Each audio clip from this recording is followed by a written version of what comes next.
Hi everyone, good morning. It's like a little bit after 5 a.m. and I thought I should just make a video where we look at some books that I have, math books, computer science books, and we kind of just go through and talk about what the books are, who they're for, what you need to know before you read the books. I'm just gonna set this down for a minute here. It's just really early. I've got my protein shake, breakfast of champions. And yeah, I've got a lot of books for different audiences. Some of the books I've used to teach. Oh, that's good. That's really, really good. Some of them I've bought just because I'm a collector. And some of them are actually free because they're so old. So I don't know if you know this, but a lot of times books become free after a certain amount of time. There's like copyright laws. And so after a certain amount of time, the books actually become free, which is really cool. For example, the books by this guy named H.B. Phillips, you should Google him, H.B. Phillips. If you Google that name, H.B. Phillips, you'll find that there's a bunch of books that are free. And that guy was the MIT math boss. So he was like the chair of the MIT math department. So he wasn't just like a professor. He was a professor for a while, and then he became, the boss of the professors. And what I like about H.B. Phillips is that he has a rep for writing math books, but he also has a rep for being like a really good teacher and being like really good to the students. That's like the legend of H.B. Phillips. So I collect books by H.B. Phillips. I know it sounds kind of strange, but yeah, I also collect books by Serge Lang. So I've got a lot of books by Serge Lang.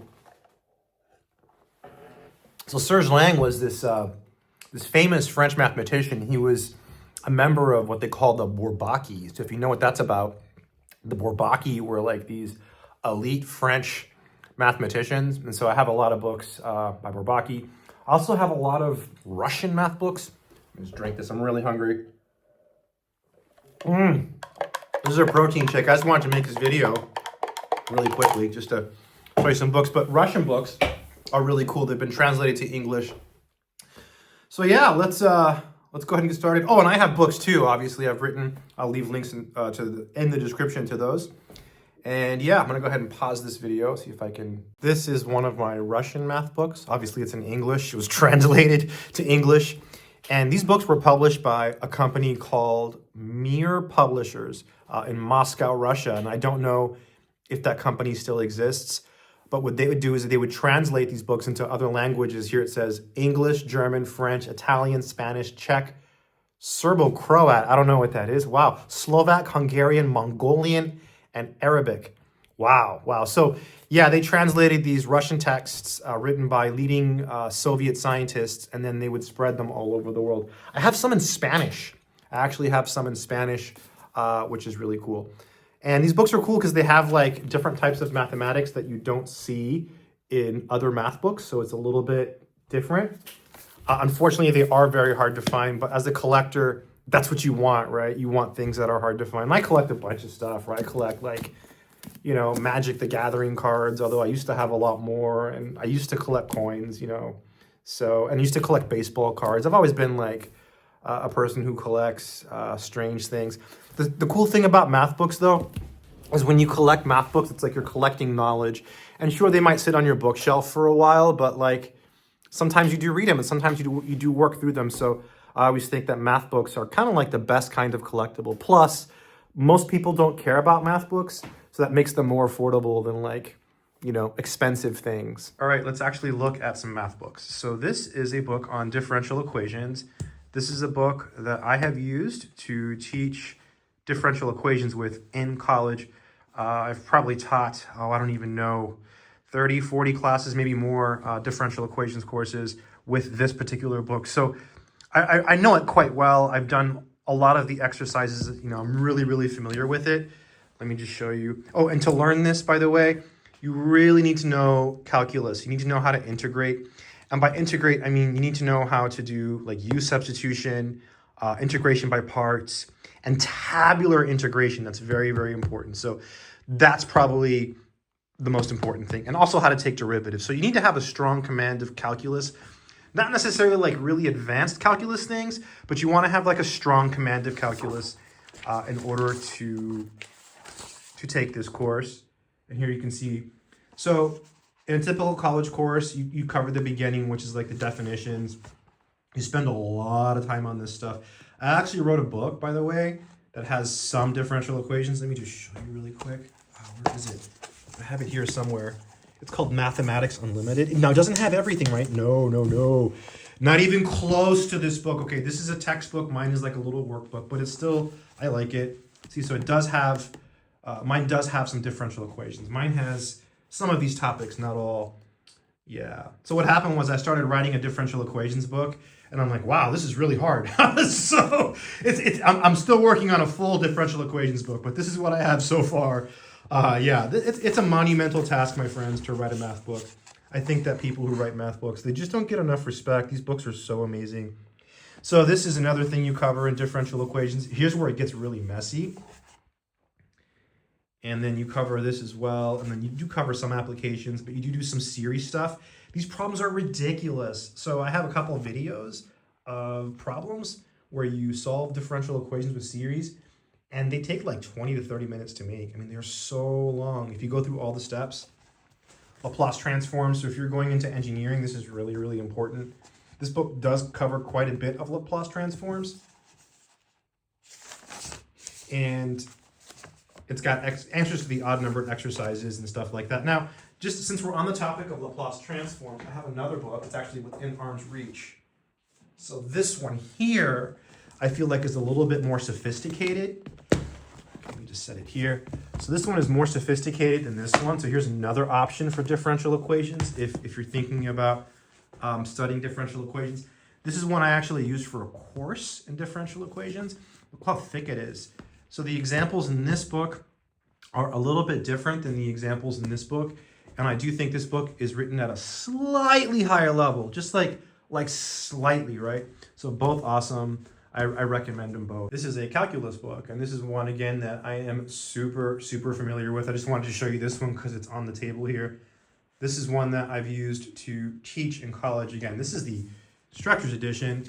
It's Calculus by Larson, and it's a pretty good book. I like it. I also like the book by James Stewart. Those are like solid calculus textbooks, right? This has everything you need for like Calc 1, 2, and 3. I think that every single math person, whether you're a computer science student, an engineering student, a math major, you should own a copy of either Larson's Calculus, or I don't have it here, I'm sure I have it, or Stewart's Calculus, Calculus by James Stewart.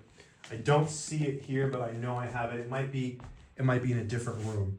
But yeah, this book has everything you need for Calc 1, Calc 2, and Calc 3. Now, I have a bunch of calculus books. Let me just show you really quick. But mine are workbooks, right? So they don't have as many topics. Mine have the advantage that they have answers to every single exercise, right? Which is kind of cool. So, and in fact, mine are meant to just get you to do mathematics. That's the whole point. So let me just show you. For example, this one's kind of cool. Superpowered calculus. See, it's got limits, derivatives, and integrals. And so it just covers a couple specific things, like limits algebraically. This is Calc 1, Calc 1, Calc 1, Calc 1, Calc 1, Calc 1, Calc 1, Calc 2, integration by parts, and then more Calc 2, tabular integration. I was talking about this earlier, right, for differential equations. So the reason I put these specific topics in this little book is because you need to know these things when you are learning other math subjects. You see how it goes through and has like full solutions to everything.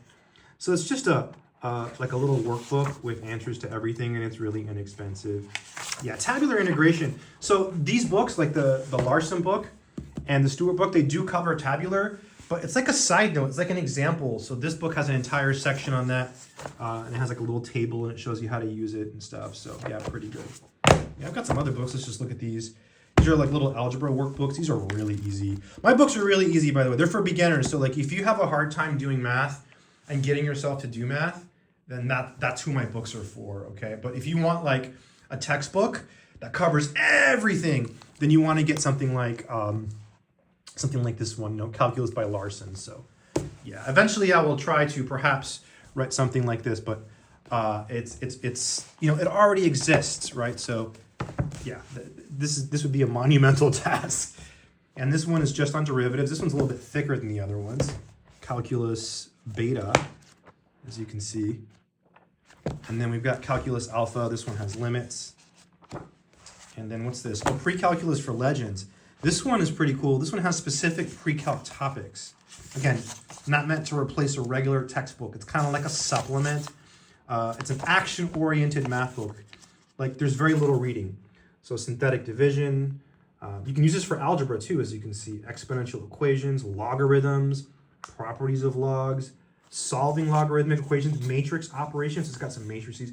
Partial fractions, sequences, arithmetic sequences. By the way, it's pronounced arithmetic because it's being used as an adjective, random fact. And then geometric sequences. I like this one a lot because it has like variety. So look, let me show you. So you see, you don't really need to read that much, right? And then look, you turn the page, boom, ready to go, right? It's just problems, right? Ready to go. You just like do mathematics. It's like Paul Halmos used to say, right? The best way to learn mathematics is to do mathematics. My best book, by the way, though, is not a math book. It's this one. It's a book designed to get you to do anything in life. This is absolutely my best book, 100%.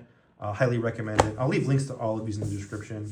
Let's keep going. What else do we have here? Let's see. Ooh, what is this? Introduction to General Topology by Paul E. Long. Look at this. So I recently moved a lot of books, as you can see over here. Look at all these books, right? And so there's just so many. And I have another room full of books as well. That's a famous book right there. The Red Dragon book. That's a computer science book. General Topology by Long. Wow, it's heavy. It's a heavy book. It's like, it just feels really well made. So this is an introductory book. Paul E. Long, University of Arkansas. Cool. Oh, I'm sorry. I'm going to put the camera down because I have to smell this book. It's just like, it's calling me. I feel like if I don't smell it, I'm going to miss out and I'm going to regret it. Oh my God. Wow. It's like a work of art. Let's see the copyright on this.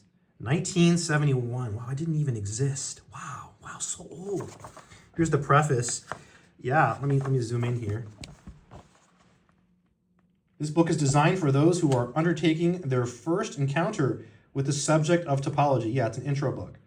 The treatment is elementary but rigorous and covers the essential subjects of a beginning course in topology.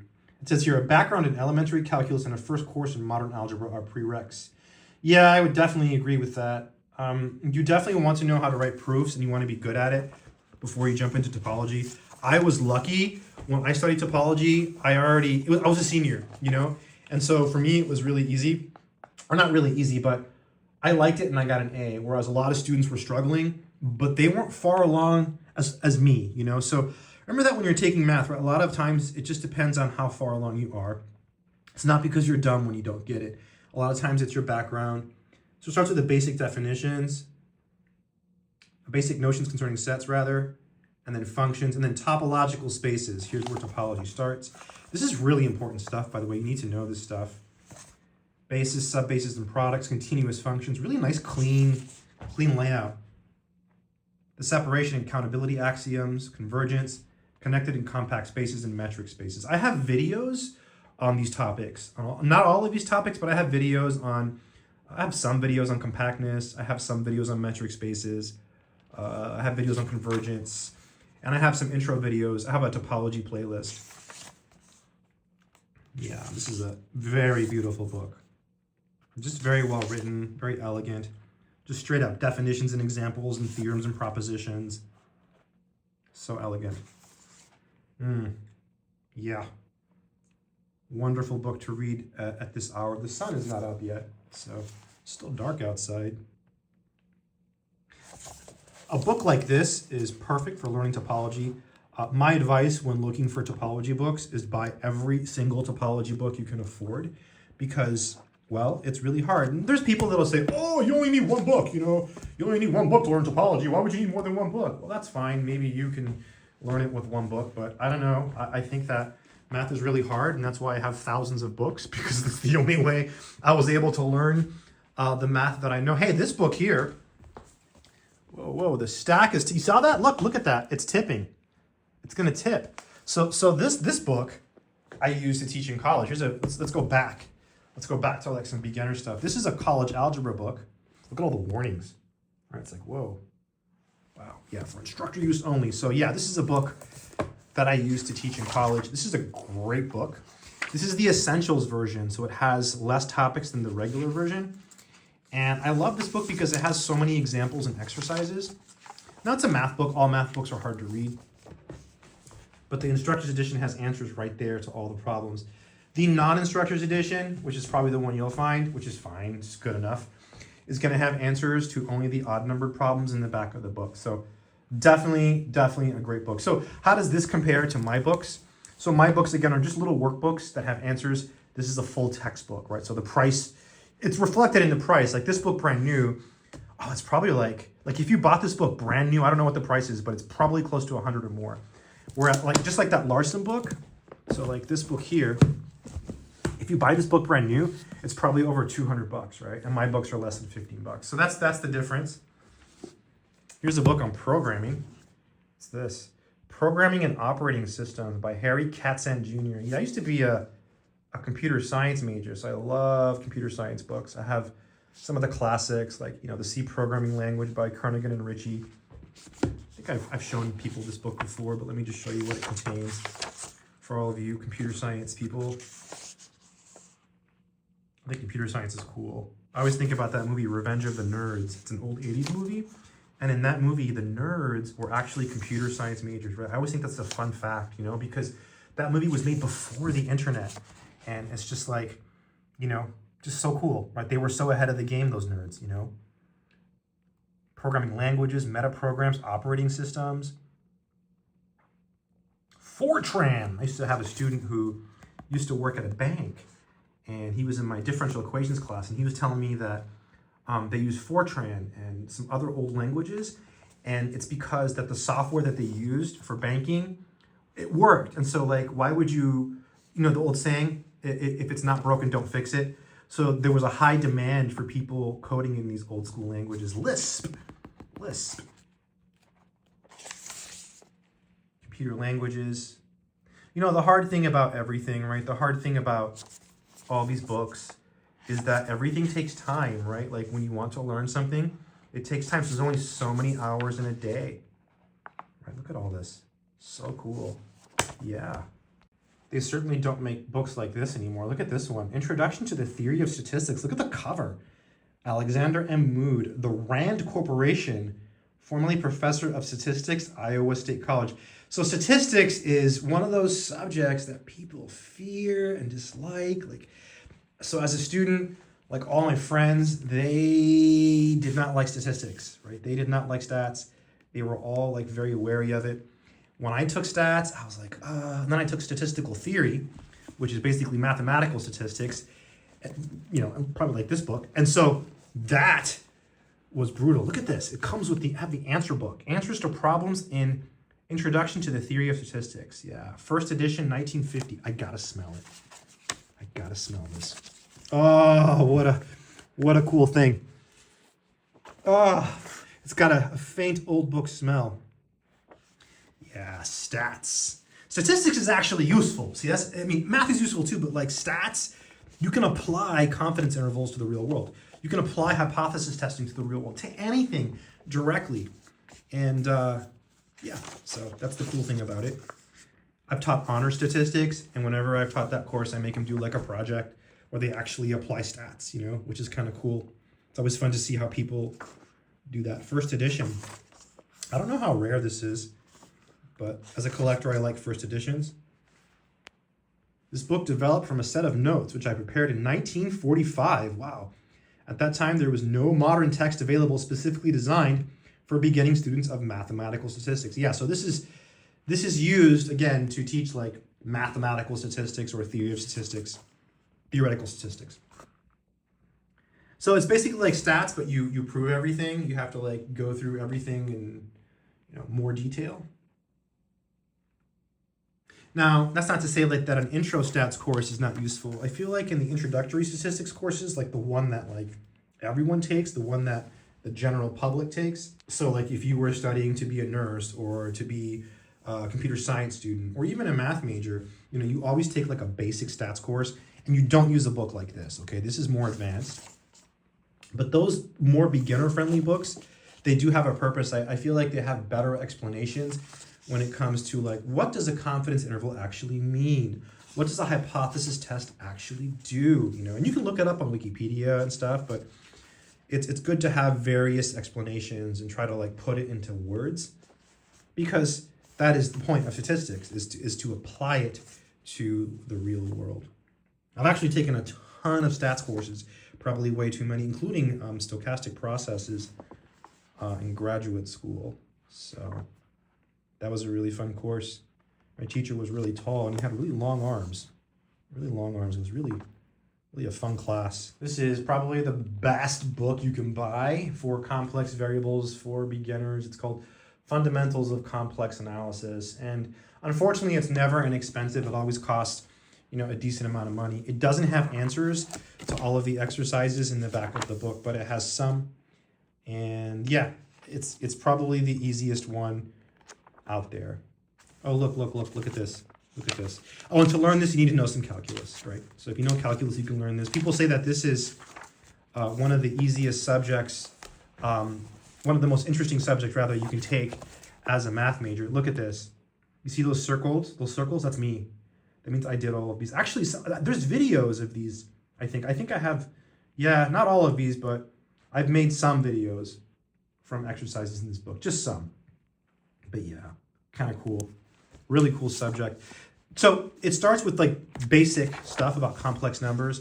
And then like when you take derivatives and stuff, it's the same rules, right? So if you already know calculus, it makes it pretty easy. Right? It makes it pretty easy. There are some proofs though. That's the thing, right? When I took this class, my first test, I got a 67 and I freaked out. I was like, oh no. But I was able to get an A. So yeah, cool. Good stuff. It's the one by Saf and Snyder. I found it. I found the book. So I read this entire book. It's called Problem Solving and Program Design in C. And the truth is, I don't remember if I read it before going to college or in college. I'm pretty sure I read this, I don't know, but I read the whole book and I learned how to code in C. I also read the C programming language by Kernighan and Ricci, and then used some online stuff. But awesome book.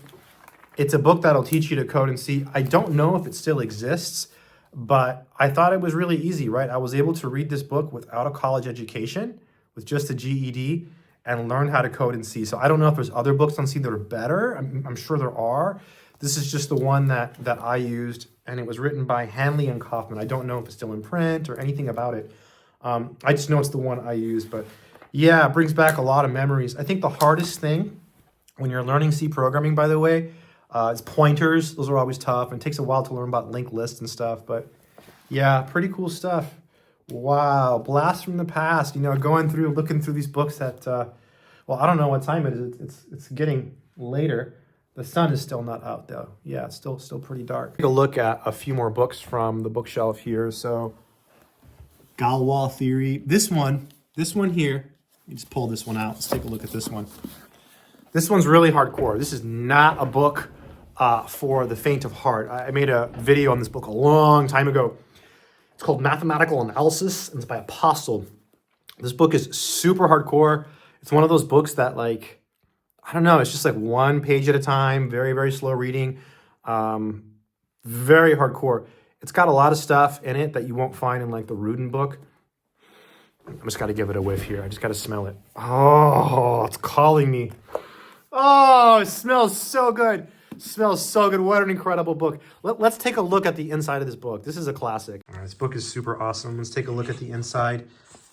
Oh, this is so cool. Mathematical Analysis, a modern approach to advanced calculus to Connie. I wonder who that was. Maybe his daughter, his wife, his friend, sister. Someone he knows for sure. So, a Mathematical Analysis, a modern approach to advanced calculus by Tom M. Apostle. So when you think of Apostle, you think of Calculus by Apostle. And I actually have both volumes, volume 1 and 2. I don't think I've ever talked about them too much. I haven't talked about this one too much either. 1957. Wow, that was a long time ago. Look at this. This is going to be fun. I'm going to zoom in here. Oops, I'm going to zoom in so we can see a bit better. A glance at the table of contents will reveal that most of the topics which usually fall under the heading Advanced Calculus are treated in this book. Yep. The author's aim has been to provide a development of the subject matter which is honest, rigorous, up-to-date, and at the same time, not too pedantic. Most of the hard theorems, which are either omitted or treated rather skimpily in many texts on advanced calculus, are proved here with great care. Yeah, see? He knows too. I mean, that was the intention of the book. So some of them are ordinarily considered too difficult for a standard course in advanced calculus, but too elementary for a course in real or complex function theory. With the inclusion of these theorems, the book helps to fill the gap between elementary calculus and advanced courses in analysis. More important than this, it introduces the reader to some of the abstract thinking that pervades modern mathematics. Yeah, this book has a serious amount of mathematics. That's the point, okay? Yeah. Look at all that. Wow. Postle. The limit concept and continuity, differentiation of functions of one real variable, differentiation of functions of several variables, applications of partial differentiation. I mean, just so many topics, right? So many topics. Vector analysis, sequences of functions. Yeah. So much stuff, right? Starts off fairly simple, right? You've got some simple properties here. Commutative laws, the associative laws. You know, it makes you feel like a champion. Like, oh, I get it. You know, I know how to distribute. Then you turn the page, right? And then you got order properties of real numbers. And then decimal, right here, it already gets harder. Look at this, decimal representation of real numbers. So already it's a little more abstract. You're like, what? Think a little bit harder. Rational numbers.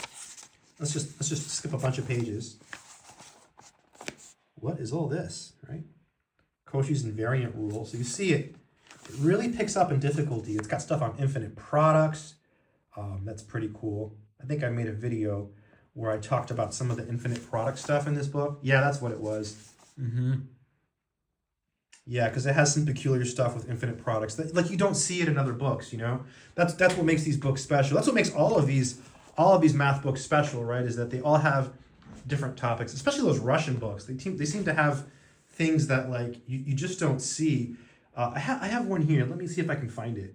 I think here we have some of these Russian texts. Let's see. So here's a probability one, the theory of probability.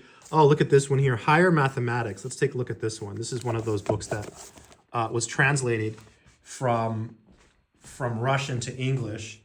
Worked examples and problems with elements of theory, edited by A.V. Efimov. Special courses, Mir Publishers, Moscow. Let's see what's in this little book here. It's in really good condition. I'm going to be careful with this. These are, I mean, to me, they're very valuable, right? Like, so, yes, this is part 3, special courses. It's problems in mathematics for engineering students. So it has probability theory, mathematical statistics, D'Alembert's and Fourier's method for solving PDEs, as well as integral equations. Let's see if we get some contents here. The pages are very, very thin. I want to be very careful. So here are the topics. The theory of probability. I don't think I own the other ones. Again, they're really hard to find. Mathematical statistics. Very, very distinct topics here. I mean, and then it goes to PDEs. It's like, what? Then you have answers. 396. Let's go to the answers. You don't have to set this down. So you do have answers, which is really, really cool. Hardcore, right? Look at all the detail. Yeah, imagine living in Russia and using this as your book. Right? Super hardcore. You know, one of the things about Russian math books, I once saw a school that had Chinese as one of the possible languages you could use, but typically it's French, German, or Russian. And some schools only give you like a year to complete the requirements. So yeah. So it's interesting. That's why you see so many books in Russian. I actually have books in French too. For example, Henry Cartan, he was a member of Bourbaki, and I actually have one of his books in French, and I have a couple books of his that were translated to English. So you do get books like that. And I also have books that were originally written in German and were translated to English. So I feel like it does go in line with a lot of the books I collect, right? French, German, and Russian There are certainly a lot of books that were originally written in those languages which have been translated to English. So it makes sense that if there is a language requirement, it's going to be one of those. So kind of interesting, just an interesting random fact for you. This video is going to be way too long, but I want to show you this book here. Look at this. This is a really cool one I like. I love this book. It's called Linear Algebra, and it was written by Serge Lang. Look how pretty that is. This book, you can get newer editions, and I think the newer editions have a different name, and they probably have different topics. In fact, the newer editions probably have more topics. So why do I love this book, and why do I love Serge Lang? Well, I have this weird experience, or I had a weird experience happen to me with Serge Lang. I'll just tell you really quick in case you don't know the experience. So there's another book by Serge Lang. It's called Calculus of Several Variables. And so when I was an undergrad, I bought the book by Serge Lang. I thought, oh, it was on Amazon, I think, and it had a really cool cover. And I thought, oh, I know calculus. And I had read about Serge Lang. I'm like, oh, this guy's interesting. And so I bought the book, right? And so I remember reading about Serge Lang on Wikipedia before I bought the book, Calculus of Several Variables. Then I remember I got the book in the mail. I opened it up. And I was like, oh, this is really cool. And I started reading it and talked about how, there was a bug crawling on a wall. And you can model that using like parametric equations. And I was like, oh, this is so cool. So I go on my computer and I go on Google and I go to Wikipedia and I start reading about Serge Lang, and he had died. He was dead. And I was like, oh my God, I bought this book when he was alive. And now that I have the book, he's gone. And I was just creeped out by it. So ever since then, I've been like enthralled with Serge Lang books. The really cool thing about Serge Lang is he has this like reputation for like writing tons of books. They say he would like go on a cruise and write a book. I don't know if that's true, but I think it's kind of interesting.